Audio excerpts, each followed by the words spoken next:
প্রিয় চতুর্থ শ্রেণীর শিক্ষার্থীরা, আশা করছি তোমরা অনেক অনেক ভালো আছো। আজকে তোমাদের বিজ্ঞান বইয়ের তৃতীয় যে অধ্যায়টি আছে, দুর্ঘটনা ও প্রাথমিক চিকিৎসা, আজকে এই অধ্যায়টি আমরা খুব সহজে সমাধান করব।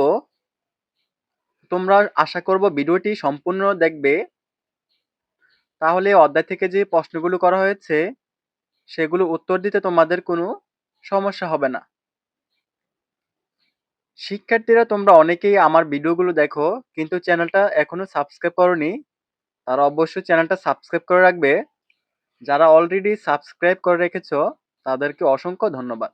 প্রথমে তোমরা দেখতে পাচ্ছ ১ নংয়ে শূন্যস্থান পূরণ করি। এখানে আমাদের ৫টি শূন্যস্থান দেওয়া আছে। চলো আমরা একে একে সমাধান করে ফেলি। প্রথমে বলা হয়েছে দুর্ঘটনামুক্ত থাকতে হলে ড্যাশ জরুরি, এটা হবে সতর্ক। ২ নাম্বার হচ্ছে ড্যাশ না জানলে পানিতে নামবো না, এটা হবে সাঁতার। আর ড্যাশ নিয়ে খেলা বিপজ্জনক, এটা হবে আগুন। এবং দুর্ঘটনা কবলিত ব্যক্তিকে ড্যাশ রাখতে হবে, এটা হবে শান্ত। আর সর্বশেষ হচ্ছে প্রাথমিক চিকিৎসা ড্যাশ সম্ভাবনা কমায়, এটা হবে মৃত্যুর। তো আমরা স্ক্রিনে উত্তরগুলো দিয়ে রেখেছি, তোমরা অবশ্যই এখান থেকে মিলিয়ে নিবে। আশা করছি প্রথম শূন্যস্থানগুলো তোমরা বুঝতে পেরেছ। আমাদের ২ নংয়ে দেখো, তোমাদের সঠিক উত্তর দেওয়া আছে। বলা হয়েছে সঠিক উত্তরে টিক চিহ্ন দাও। প্রশ্নের ৪টি অপশন দেওয়া আছে, যেটা সঠিক হবে তাতে আমরা টিক চিহ্ন দিব। তো প্রথম প্রশ্নটি হচ্ছে কোনটি দুর্ঘটনাজনিত ক্ষতি নয়? তো এখানে দেওয়া আছে রক্তপাত, বদহজম, অঙ্গহানি, মৃত্যু ঝুঁকি, এটা হবে বদহজম। ২ নম্বর হচ্ছে কোন ক্ষেত্রে বিশেষজ্ঞ চিকিৎসকের পরামর্শ নেওয়া প্রয়োজন? বৃষ্টি ভিজে সর্দি হলে, খাবার বদহজম হলে, খেলার সময় সামান্য আঘাত পেলে, বুকে ব্যথার সাথে গাম হওয়া। চিকিৎসকের পরামর্শ নিতে হবে বুকে ব্যথার সাথে গাম হলে। এবং ৩ নম্বর প্রশ্নটি হচ্ছে ফানুস নিয়ে অসাবধানে খেললে কোন ধরনের দুর্ঘটনা ঘটার সম্ভাবনা থাকে? এটা হচ্ছে আগুনজনিত, আঘাতজনিত, বিষক্রিয়া ঘটিত, আগুনজনিত। আশা করছি তোমরা তোমাদের যে ২ নং সঠিক উত্তর এগুলো বুঝতে পেরেছ। ৩ নংয়ে তোমরা দেখতে পাচ্ছ তোমাদের ৩টি সংক্ষিপ্ত প্রশ্ন এবং ৩টি বর্ণনামূলক প্রশ্ন দেওয়া আছে। চলো এগুলো সমাধান করে ফেলি। শিক্ষার্থীরা, প্রশ্ন সমাধান করার আগে তোমরা অবশ্যই চ্যানেলের ভিডিওটি দেখে নিবে। তোমাদের ক্লাসের অনেকগুলো ভিডিও এই চ্যানেলে দেওয়া আছে, তা তোমরা দেখে নিবে। এবং চ্যানেলে নতুন দর্শক হলে চ্যানেলটি সাবস্ক্রাইব করে দিবে। তোমরা প্রথম সংক্ষিপ্ত প্রশ্ন দেখতে পাচ্ছ। আমাদের বলা হয়েছে কয়েকটি দুর্ঘটনার নাম লিখি। এটার উত্তর আমরা লিখব কয়েকটি দুর্ঘটনা নিচে দেওয়া হলো, যেমন অগ্নিকাণ্ড, পানিতে ডুবা, বিদ্যুৎ স্পৃষ্ট হওয়া, সড়ক দুর্ঘটনা এবং সাপে কাটা। তোমরা চাইলে এর বাইরেও দিতে পারো। ২ নাম্বার প্রশ্নে বলা হয়েছে কেউ বিদ্যুৎ স্পৃষ্ট হলে কি করতে হয়? তো আমরা লিখব প্রথমে মেইন সুইচ বন্ধ করতে হবে, অথবা শুকনো লাঠি বা প্লাস্টিকের কিছু দিয়ে ব্যক্তিকে বিদ্যুতের উৎস থেকে আলাদা করতে হবে।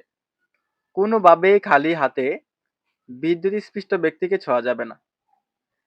তো আশা করছি এটা বুঝতে পেরেছ। ৩ নং সংক্ষিপ্ত প্রশ্নে বলা হয়েছে প্রাথমিক চিকিৎসা বলতে কি বোঝায়?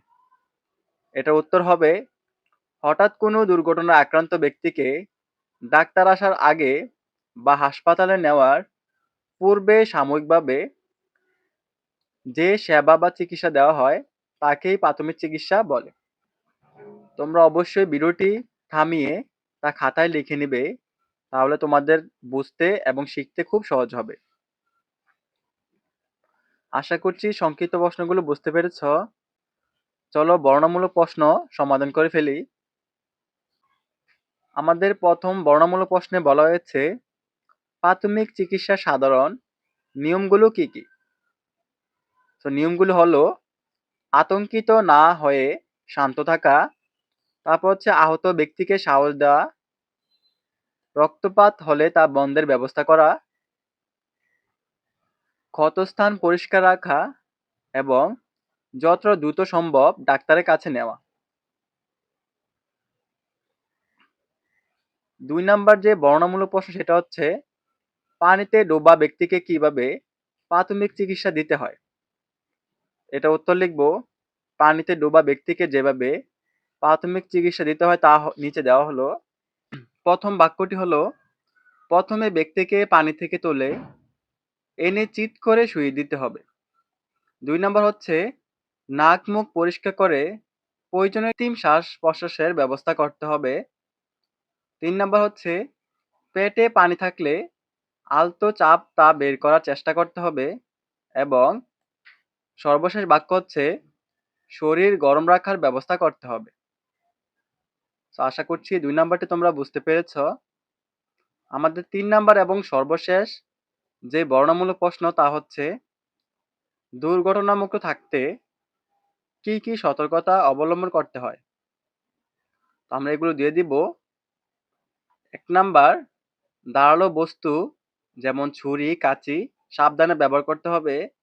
২ নাম্বার হচ্ছে বৈদ্যুতিক সুইচ বা প্লাগ ভেজা হাতে ধরা যাবে না এবং ৩ নাম্বার বাক্য হচ্ছে আগুন বা দিয়াশালাই দিয়ে খেলা করা যাবে না এবং সর্বশেষ যে বাক্যটি হচ্ছে একা বা বড়দের উপস্থিতি ছাড়া পানিতে সাঁতার কাটা বা ডুব দেওয়া যাবে না। শিক্ষার্থীরা, আশা করছি আজকের ভিডিওটির মাধ্যমে তোমরা তোমাদের যে ৩য় অধ্যায়টি এটি সম্পূর্ণ বুঝতে পেরেছ। তারপরেও যদি বুঝতে অসুবিধা হয় তোমরা ভিডিওটি বারবার দেখে নিবে এবং এই চ্যানেলে যদি তোমরা নতুন দর্শক হও তাহলে অবশ্যই চ্যানেলটি সাবস্ক্রাইব করে দিবে। তোমরা আমার ভিডিওগুলো দেখো কিন্তু চ্যানেলটি সাবস্ক্রাইব করো না। তো আশা করব চ্যানেলটি সাবস্ক্রাইব করে তোমরা ভিডিওটি তোমার বন্ধুদের কাছে শেয়ার করে দিবে। তো আজকের মতো এই পর্যন্তই। সকলে ভালো থাকবে। আল্লাহ হাফেজ।